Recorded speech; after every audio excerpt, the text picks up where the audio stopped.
Welcome back to this lecture on small amplitude oscillatory shearing. In a previous lecture, we saw what is small amplitude oscillatory shearing, and we have defined the material functions for a small amplitude oscillatory shearing. We have also calculated what is energy dissipation in a material, and we have seen few constitutive model, especially a one-dimensional ray type model that is used to predict the response of a small amplitude oscillatory shears. So, in continuation, in this lecture we are going to see a few experimental investigation results, especially for a bituminous material or a binder. This is a list of applications of oscillatory shear testing in a bitumen. You can see a list, quite a long list. So, first application is a performance grade testing of a bitumen. So, in performance grade testing, we grade the bitumen based on the performance of a binder. So, performance of a binder here includes a rutting property of a binder, or rutting characteristics of the binder, fatigue damage characteristics of the binder,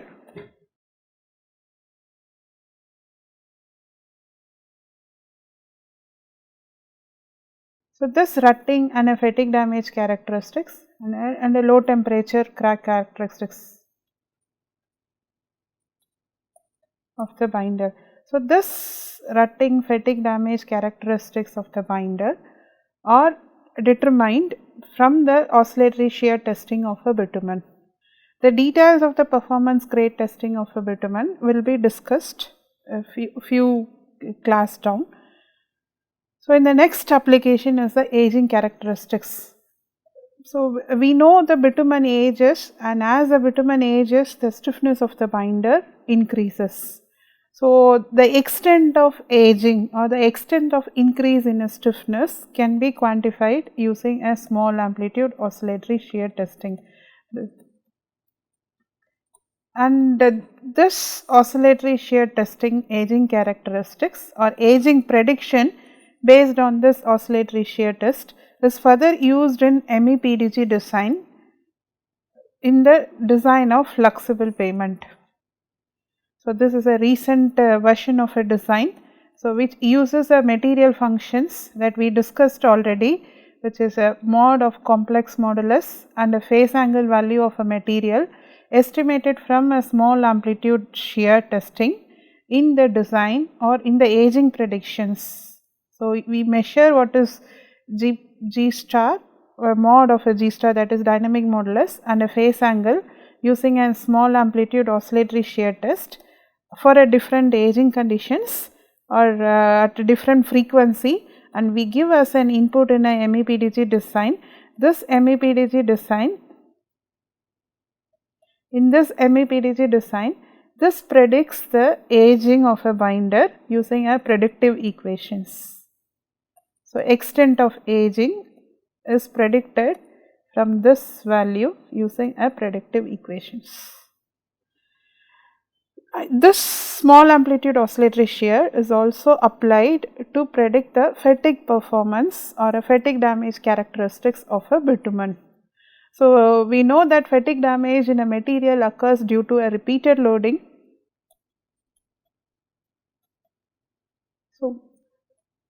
So, what we can do is we can subject the repeated oscillatory shearing, that is we can keep a bitumen between a two plate and apply a repeated oscillatory shearing.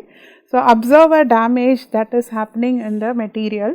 So, the damage here is quantified in a way that the modulus changes over a repeated loading.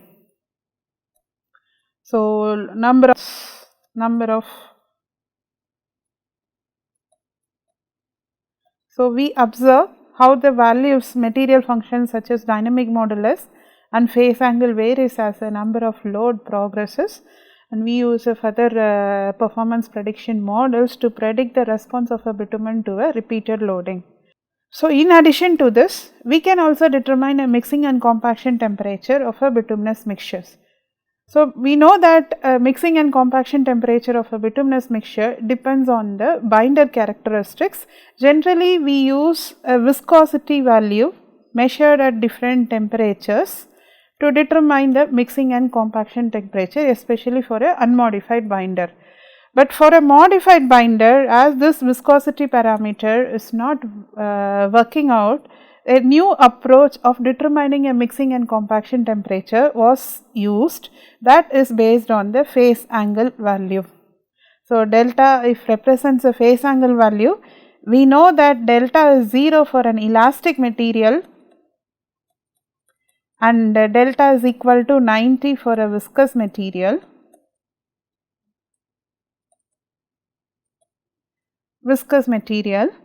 So, during mixing operation, for a uniform mixing of a binder over an aggregate, we want a material to be in the Newtonian stage.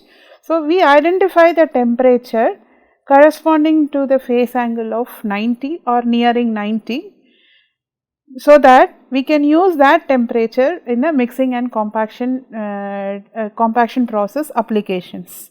So, we also use the oscillatory shear testing in determining a mixing and compaction temperature. And one more application is to check whether the response of a material is behaving as viscoelastic solid like or a viscoelastic fluid like. See, we know that if the material exhibits a viscoelastic fluid like response, it's a fluid like response, the damage to a material will be predominantly rutting. Likewise, if the material exhibits a viscoelastic response and the solid or a elastic portion is dominating, the damage to the material will be predominantly fatigue. So, understanding a viscoelastic fluid like behavior or a solid like behavior helps us to identify the temperature range in which the material ruts or in which the material damages due to fatigue. So, for the wide applications of oscillatory shear testing for bitumen, we will see what are the test parameters and how it has to be controlled for various testings. So, the test conditions, as we discussed earlier, it can be a strain control test or it can be a stress control test.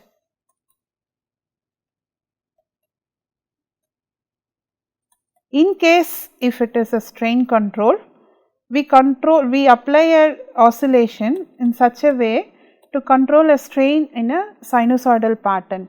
If it is a stress control, we apply a oscillation in such a way that the stress is controlled in a sinusoidal pattern. So, we know in detail what is a strain control test and what is a stress control test. Generally, we prefer strain control test for a bitumen.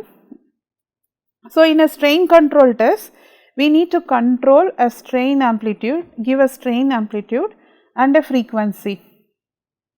So, what is the strain amplitude? We denoted a strain amplitude as gamma naught and a frequency as omega. So, what is the strain amplitude we have to use and what is the frequency we have to use for testing?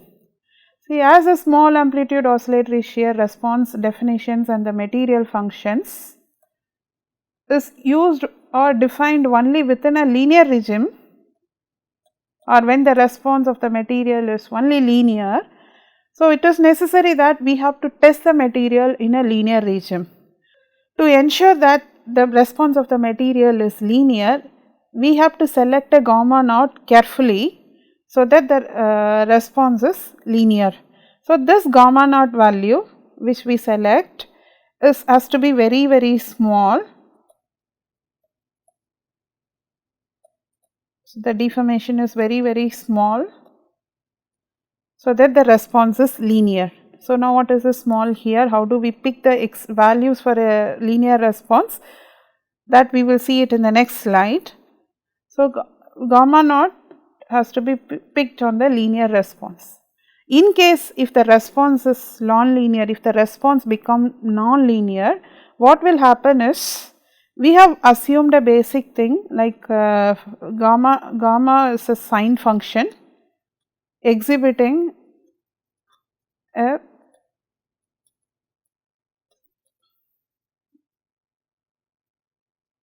so this is an input or a control function, gamma equal to gamma naught sine omega t. If the response is linear, the tau, which is a stress response, will be equal to tau naught sine omega t plus delta.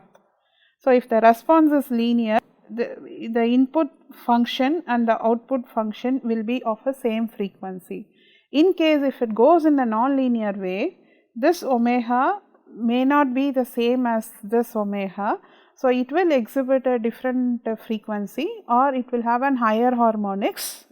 So, this will be the case. So, our basic assumption will go out in case if the response of the material is non-linear. We have one more issue if the response goes in a non-linear, that is, you will have a normal force induced perpendicular to the direction of shearing. Say for example, we kept a material between two plates and we are oscillating the top plate. So, if the response is linear, the material will be sheared along this radial distance. So, if the material goes in non-linear, there will be a normal force developed in the direction perpendicular to the plane of shearing. See here, what we do is we fix the sample height. So, if the sample height is fixed by fixing the gap setting between the two plates, and if the response goes non-linear, there will be a normal force induced in the material. So, to avoid these normal force conditions and to measure the stress response also in a sinusoidal waveform with the same frequency, it is necessary to test the material at a very small strain amplitude, so that the response is linear. So, how to pick this small amplitude strain is, we can conduct an amplitude sweep test.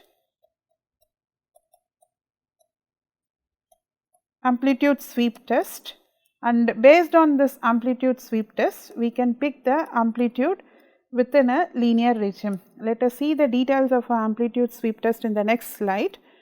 And then now the next input is a frequency. So, test frequency. What is the test frequency? We need to select it. So, this depends on the temperature. So, if the material is too stiff, we may have a problem in testing it at a very high frequency, and if the material is flowing, we may have a problem in testing it at a low frequency. So, it depends on the temperature, plus it also depends on our requirement, as we already saw how to relate a speed of a vehicle to frequency.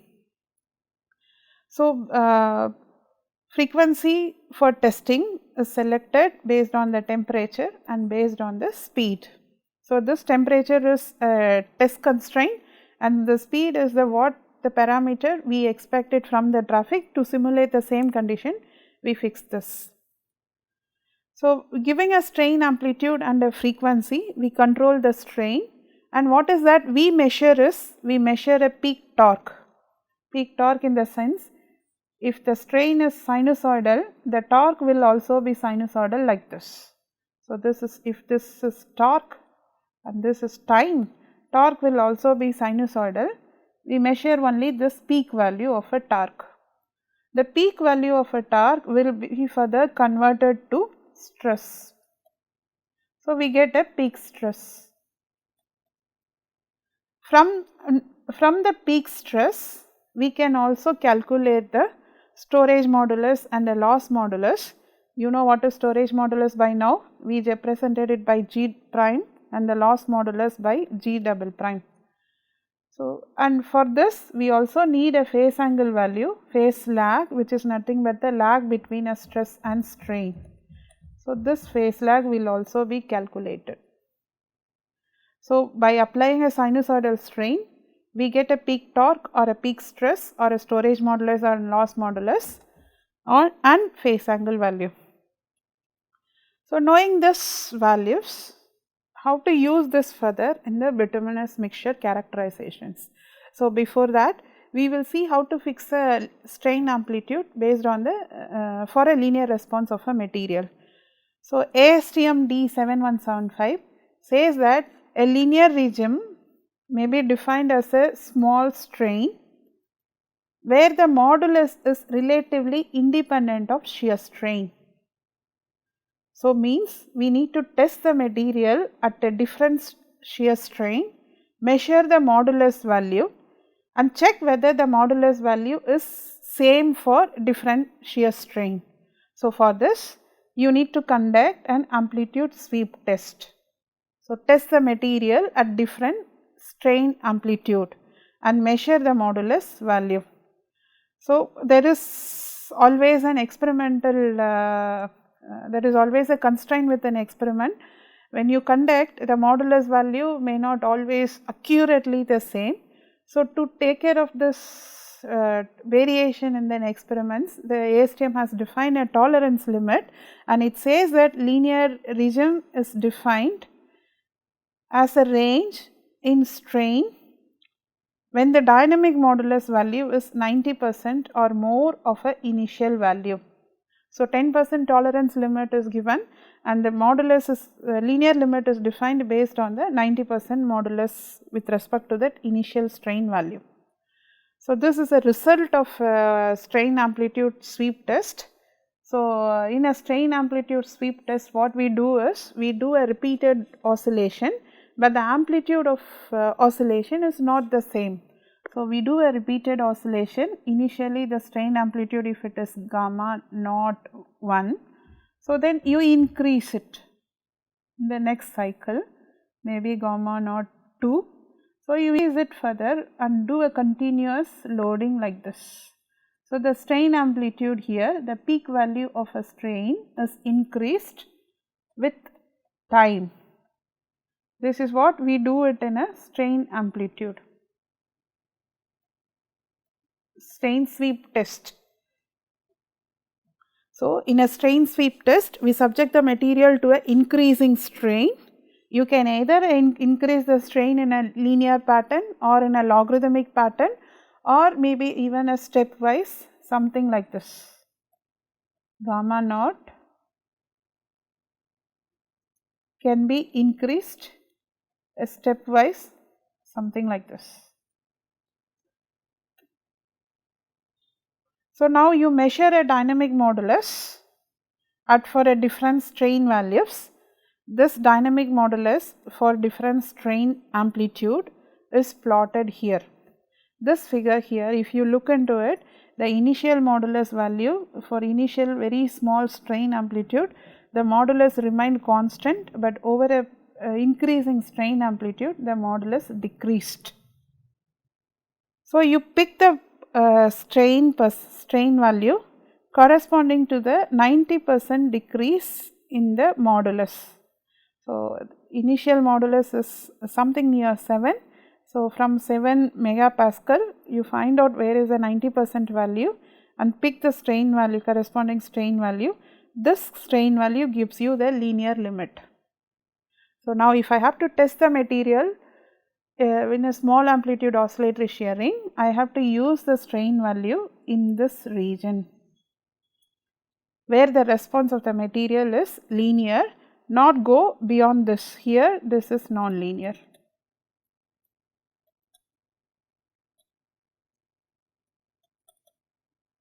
This is a linearity definition as per ASTM. So, now the next question is at what frequency we have to test this. So, you can see a variation in the response of the material with a different frequency here. So, now if you see this long x scale here is frequency and y scale here is strain rate. It is not strain, it is a strain rate. Now, if you see as you vary the frequency and the strain rate, the material may behave as a linear or a non-linear. So, at a lower strain rate, the material exhibits a linear viscoelastic behavior, and at a higher strain rate, the material exhibits a non-linear viscoelastic behavior. When you test it at very high frequency means you give very less time to respond, the material behaves as a elastic, and very low frequency, the material behaves as a Newtonian. So, now here if you want to test if you want to conduct a test for identifying a linear limit, it is advisable to test in this frequency range, because here is what you get the minimum value. So, it is advisable to test in this range to select the frequency.